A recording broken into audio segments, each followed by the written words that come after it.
I am super excited because we're just going to get oil pressure. And that's the joy of the dry sump system. So because it's got an external oil pump on the engine that's driven by a belt, we could actually just run a drill over the actual oil pump to prime it. So that will basically fill all the oil filter, the oil lines, the cooler. You'll actually hear it running through the engine as well, like sort of, you know, as it oozes through. And then we'll also look at the Motec to see the actual oil pressure reading from the sensor. And then we know then that we've got the oil protection there ready to go. And then that'll sort of like roughly get the level right, correct. So we're only using cheap, rubbish mineral oil to start it up for the first time. And we'll probably use that for a little bit of the braking procedure of the actual engine as well. And that will help the engine bed in correctly. So you don't go to like a full synthetic oil, you know, first off when you've got a brand new engine, just to like, that way all the rings and stuff like that can bed in properly. So yeah, super excited. So we just use a drill, simple socket on the end, and then yeah, drive the pump really. So one of the things we've got to do is calibrate the actual drive-by-wire throttle assembly. So because the actual pedal box in the vehicle has got a position sensor on it, we need to know the 0 and 100% position for it. So once that's set, then we could also do the same with the actual drive-by-wire system on the actual car. And then, yeah, not long now. And then another thing that we can do is operate the PDM's auxiliary outputs to operate all the pumps, fans, other bits and pieces. And the joy of the PDM, or the power distribution module, is it can all be programmed. So we've got the rear PDM telling stuff to the front PDM to do stuff, and vice versa. You know, they sort of talk to each other, and then the ECU also like talks to them as well to automatically trigger all the fuel pumps, radiator fans when they come on at certain temperatures and stuff like that. And when you commission a new car and new wiring loom and stuff like that, it's so critical to overlook things as well. So one of the stupid tests that I like to do as well is just make sure that the fans are wired up around the right way as well. So many times I've gone to like a new wiring loom and stuff like that. You turn on the radiator fan, you think, oh cool, it all works, it's no problem. But if it operates in the wrong direction, then you have a problem, because you're driving down the road that way and the fan's trying to also push that way, so the air doesn't go through the radiator and you'll get a very hot engine and car. So that's one of the simple checks we do with just a simple piece of paper, put it in front of the rad, and then we can make sure that the fans go in the correct direction as well. So amongst the other checks that we do for the vehicle really. So I've got a little bit of an issue with the lift pump inside the fuel tank. I think inside the fuel tank, there's a series of screws that operate the power and ground to the actual lift pump. And they, underneath the actual, or internally inside the tank, they're not got any insulation on the terminals and stuff like that. They're fairly spaced apart, but I noticed when I was tightening up the terminals to put the wiring loom on, that the silly buggers have twisted a bit. So I think internally they're touching the ground and the actual power. And so I think I'm gonna have to just get the top of the fuel tank off to like just make sure that none of the terminals are touching and stuff like that for lift pump number 1. So thankfully we've got 2 lift pumps, so we can just like disable that lift pump 1 for the time being, and then that will get us started for today, and then I'll make sure that that's fixed before we sort of run the car again. One of the nerdy things before we get this car going is something I've got to show you. The Motec PDM, every wiper motor has a park feature, and basically that just allows the wiper blades to park at the rest position or down the bottom of the windscreen. Now, we've all wired up wiper motors where you go, rrr, rrr, rrr, then you turn it off and it stops about here. And then you've got to time the switch to put it down at the bottom. With this, you don't have to do that, because within each wiper motor, there's like a little park ring, which has got a gap in it, which is the park position. And that gets wired to the PDM's, the Motec PDM's digital input. And then when it knows it's in that gap position, it will actually stop functioning.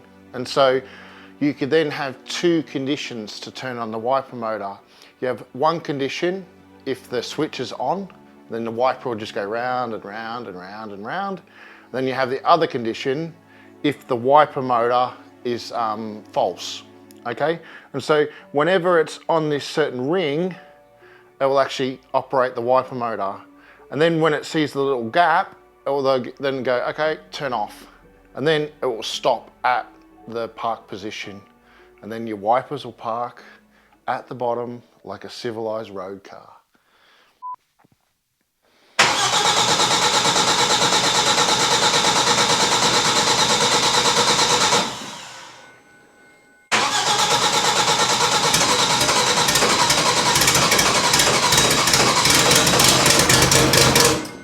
Ooh. Ooh.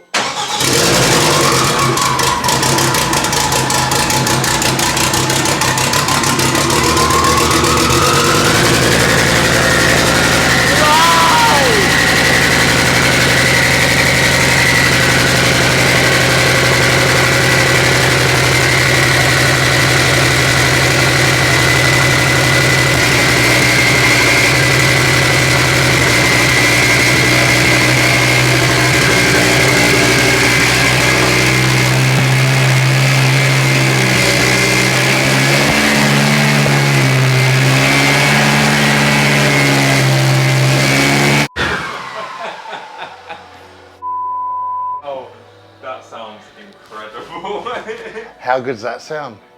I cannot wait to drive this.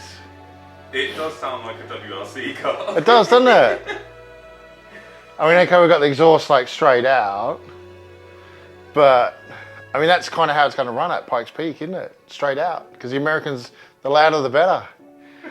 Whereas we've got to put a silencer here in the UK. But oh my God, that sounds amazing, doesn't it? I'm so happy. I'm buzzing for you. That's yeah. amazing. Bring it on. Look at all the, it's all alive now, isn't it? It's all smoking a bit, it's all. But hey, oil pressure's good. Oil pressure's good. It's about like 5.5, 6 bar, like, because the oil's quite cold at the moment. Yeah, it got, you know, sort of, you know, warm enough then for its little start up, but yeah, that's it. It's all buzzing, isn't it? So let's just see how it cracks into life once it's started now. So.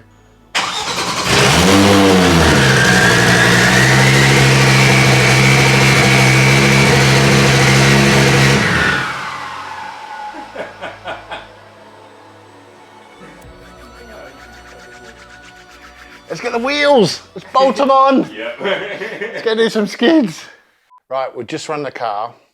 As you can see, every new installation, everything needs to be bled. And one of the things that we had when we first started it was, it's the first time it's had water in it, and it's the first time it's been started really, so it's all a little bit of an unknown.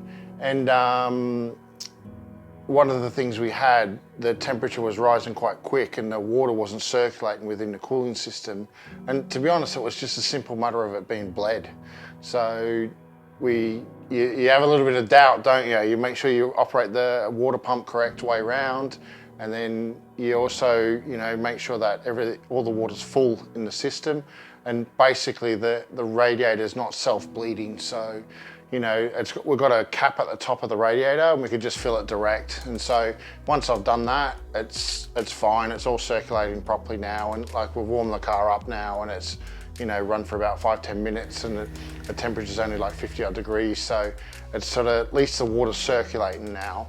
And to be honest, that's kind of the kinks that you get with a new build, isn't it? You know, the power steering was the same. I had to like take a hose off physically to operate the power steering pump. Once the power steering pump's full, then it started circulating its fluid and stuff like that. So, but it's alive. So I am chuffed a bit. So I really need to just go through the ECU and power distribution modules and you know, just tidy up the software and stuff like that, and sort of nearly get ready for the dyno really. And once we can kind of, you know, get the car idling and doing all its bits and pieces here in the workshop and all the systems working, then we could get all the wheels on, get the alignment done, and you know, we'll be down to VRS to, you know, hopefully make some power and get all the engine bedded in and go from there. So yeah, exciting times. So thank you very much for watching,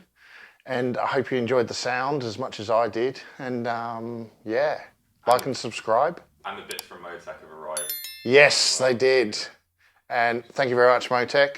And that was quite cool to unbox a nice box full of goodies for it as well. And so we've got all the final ECUs and stuff like that for the vehicle as well. So yeah, looking forward to running it in anger now.